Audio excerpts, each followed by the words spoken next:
This is Jackson Hole, a valley between the Gros Ventura and the Teton Mountain ranges in the U.S. state of Wyoming. Jackson Hole is home to many things: numerous herds of grazing, majestic wildlife such as elk and bison, the famous Grand Teton and Yellowstone National Parks, a deep-rooted spirit of Wild West pioneering, and some of the wealthiest billionaires on the entire planet.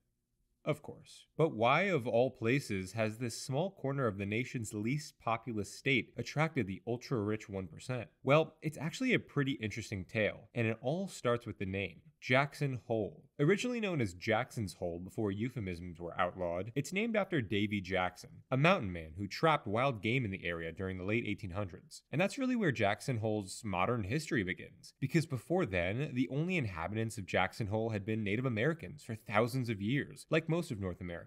Beginning in the early 1800s, fur trappers eager to cash in on the valley's most valuable resources, beaver furs and other pelts, found their way into the remote valley. While the other centers of fur trade were outside Jackson Hole, many significant routes passed directly through the valley. And soon enough, the Snake River and the towering Teton Range became an unmistakable landmark to revisit and set up outposts. John Coulter, a notable hunter and guide for the Lewis and Clark expedition, is long thought to be the first Anglo-American to enter Jackson Hole through the region of what is now Yellowstone National Park and along the shoreline of Jackson Lake during the winter of 1807 to 1809, a feat that almost certainly should have ended with Coulter's death due to hypothermia, as temperatures there routinely reached negative 30 degrees Fahrenheit on winter nights. But Coulter persevered, all in an effort to establish trade with the Crow Nation. Over the next 4 decades after Coulter's expedition through and discovery of the Jackson Hole area, the fur trade continued to operate in the Rocky Mountain West. Mountain men like Davy Jackson and John Coulter would become synonymous with a rugged and isolated lifestyle. While often portrayed as romantic figures, glorified for their skills in surviving in harsh and unforgiving terrain, in reality, these pioneers led lives full of hazard and treachery, and scarcely ever yielded a decent living. During the period of 1840 after the end of the fur trapping era, until 1860, there is little documented use of the valley. However, the reports of the beautiful and wild natural resources in western Wyoming during the fur trapping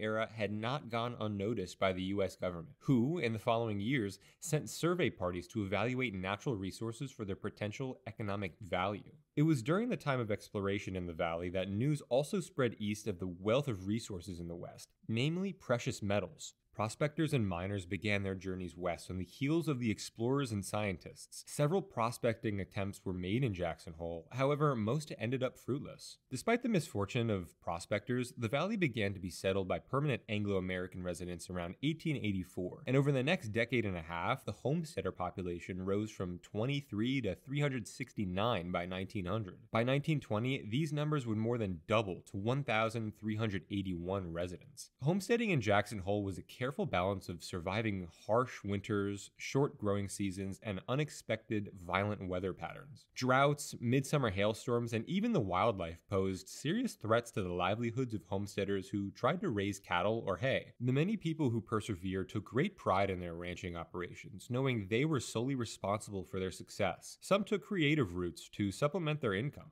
taking jobs in the Forest Service or the Reclamation Service reconstructing the Jackson Lake Dam. Women ran the local post office in the then newly incorporated city of Jackson, or taught at small community schools to help make ends meet. And soon enough, many ranchers found a new source of income in increasing number of tourists traveling through the valley to see Yellowstone National Park, the nation's and the world's first official national park. After the Depression and 2 world wars, and with the advent of affordable family automobiles, a movement to rediscover America prompted many to abandon the 2 to 3 week long vacations in one place in favor of road trips. Families could now see as many sights as they wanted, traveling through the comfort of their own vehicles. And tourism boomed in Jackson Hole. Motels became the new wave of the future, and the town of Jackson saw an increase in overnight visitors. The scenic allure of the Tetons continues to draw people into the valley today. I mean, obviously. And the valley's recreational opportunities, such as skiing and mountain biking, and access to abundant wildlife, are rivaled by very few other places in the country. But there's no question Jackson Hole looks very different today than it did to its original inhabitants and the pioneering homesteaders. I mean, what place doesn't look different now than it did at the turn of the century? But it's not like Jackson's transformation from homesteaders and barn stables to billionaire hideouts took hundreds of years, like Los Angeles development from missions to movies or or New York City's development from Citadel to skyscrapers. This development is very new, and like I discussed earlier, so is Jackson Hole. In fact, the city of Jackson has rapidly developed into the second most expensive town in the US in terms of both the price of real estate and the price of homes compared to income, only outdone by Martha's Vineyard.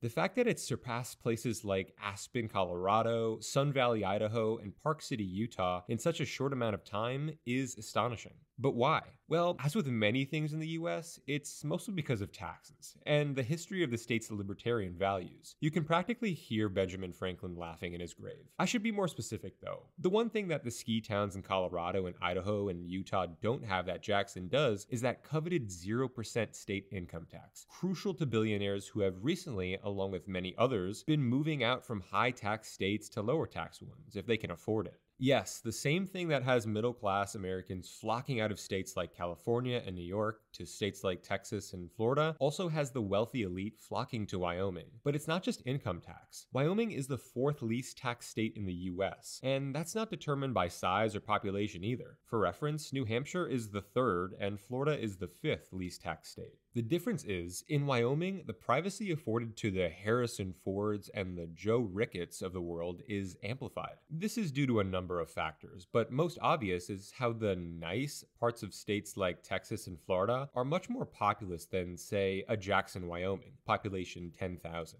Compare that to Austin's population of nearly 1 million, and, well, you get the picture. Adding on to that is the fact that getting to Jackson by any means of transportation is pretty difficult for anyone outside of America's upper class. Jackson Hole Airport is small and expensive to fly into. Here are the flight prices from Charlotte to Jackson in July 2024.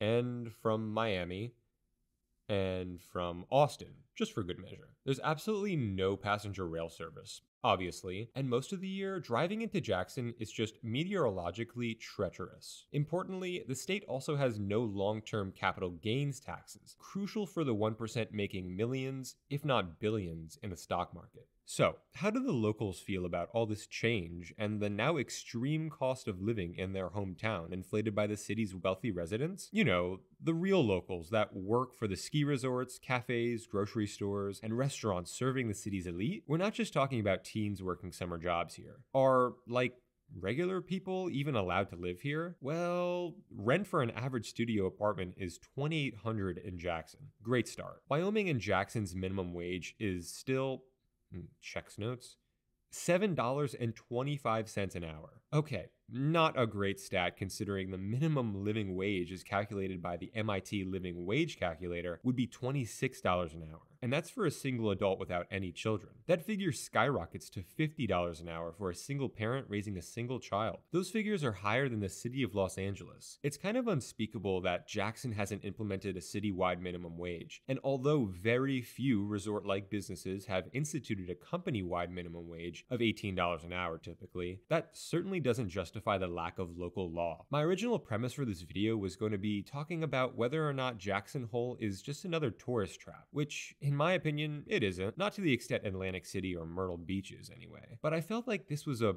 way more important topic. With the influx of the city's new 1% residents in the last 2 decades or so, locals have been more outspoken about the culture change within Jackson. The new locals are pretentious, bring no culture with them, and appropriate the one they inhabit. Simple things like dining out have become increasingly unattainable for many Jackson residents. It's a fact that has pushed many of them out. It's a form of extreme gentrification. Now, gentrification as a concept itself has its ups and downs, but Jackson was fine on most fronts before all of this. The 1% has carved out this part of the country exclusively for themselves. In the present day, Jackson Hole seems to be a place where you just aren't welcome if you aren't high in net worth. The elites that have migrated to Jackson, Wyoming and hiked up the prices have effectively commodified the city, a reality felt throughout the area. And it's pretty clear that these values are very far from the lowly fur trappers and ranchers who first settled in the valley. If you aren't already, don't forget to subscribe for more, and I'll see you next week on Town City State.